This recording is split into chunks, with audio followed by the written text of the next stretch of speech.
Bonjour chers enfants philosophes et bienvenue à cette nouvelle leçon qui portera sur la réalisation d'une introduction de la dissertation philosophique.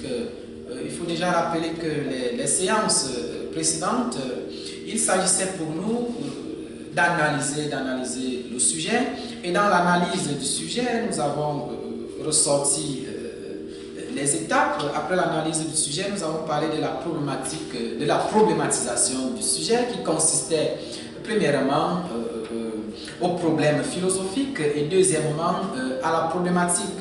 L'étape qui doit normalement suivre, c'est celle de la réalisation du plan détaillé. Nous allons revenir en profondeur sur cette étape lors de la réalisation du code du devoir. Mais aujourd'hui, j'aimerais que nous parlions en profondeur de l'introduction dans la méthodologie de la dissertation philosophique. Introduire veut tout simplement dire mettre dans. Introduire, c'est mettre dans. Raison pour laquelle dans une introduction, on n'attend pas à ce que vous commencez déjà à analyser le sujet, à entrer en profondeur du sujet. Dans l'introduction, vous devez tout simplement nous présenter le sujet. Vous devez tout simplement amener le sujet. Vous aurez tout le temps, dans le code du devoir, d'analyser votre sujet. Alors, quelles sont les étapes d'une introduction dans le cadre de la dissertation philosophique?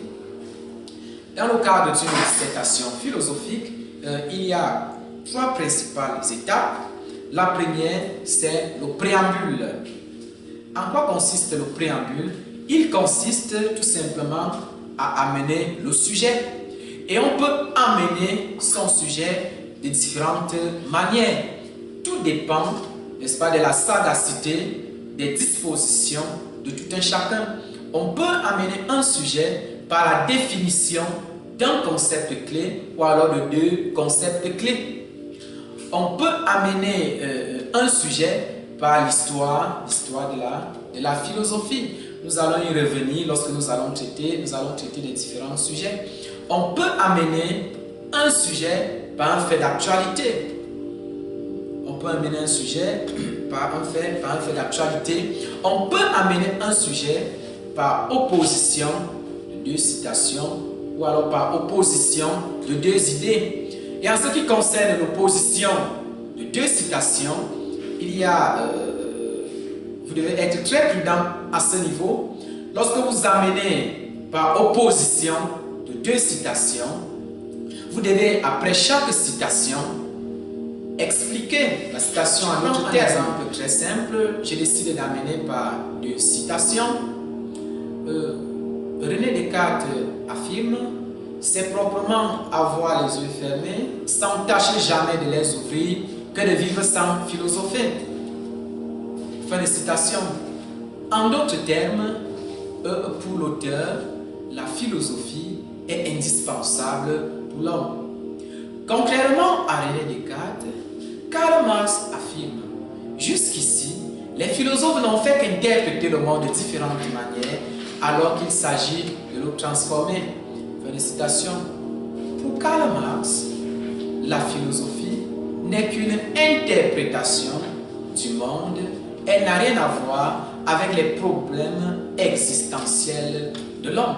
Donc voilà comment vous pouvez amener votre sujet en opposant deux citations. Ça peut aussi se faire en opposant deux idées ou deux théories. Après la phase du préambule, la deuxième phase, c'est celle du problème philosophique que nous avons vu dans la leçon précédente. Donc après le préambule, c'est le problème philosophique. Et après le problème philosophique, qu'il faut-il le rappeler, s'énonce sous une forme affirmative. Ce sujet pose le problème de la nature de la philosophie. Ou alors ce sujet pose le problème de la valeur de la philosophie. Ce sujet pose le problème des conditions d'une bonne gouvernance. Donc ça s'énonce sous une forme affirmative. Tandis que la problématique qui suit problème dans les étapes d'une introduction, c'est une question ou alors 3 questions, pas plus de 3 questions.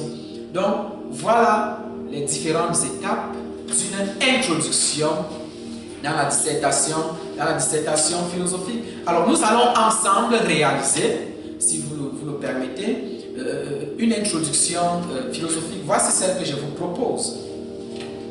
Je reprends notre sujet.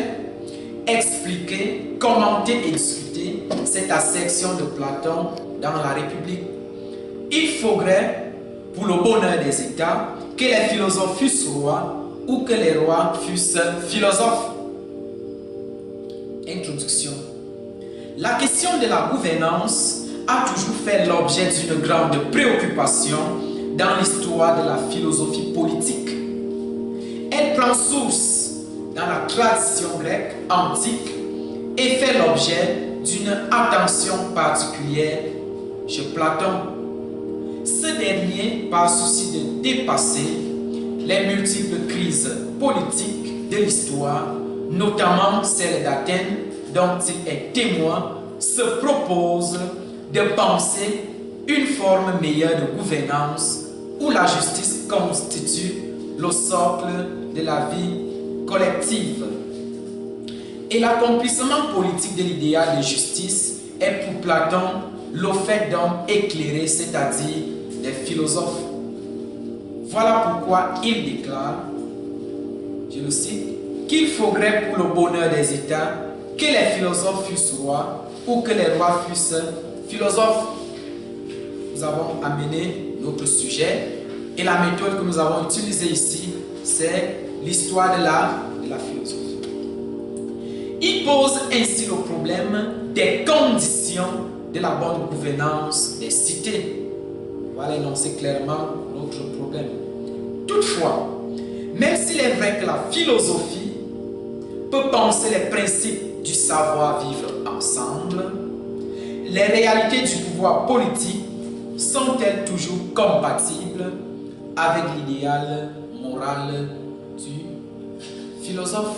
Pour l'interrogation, et c'est la problématique. Voilà une proposition d'une introduction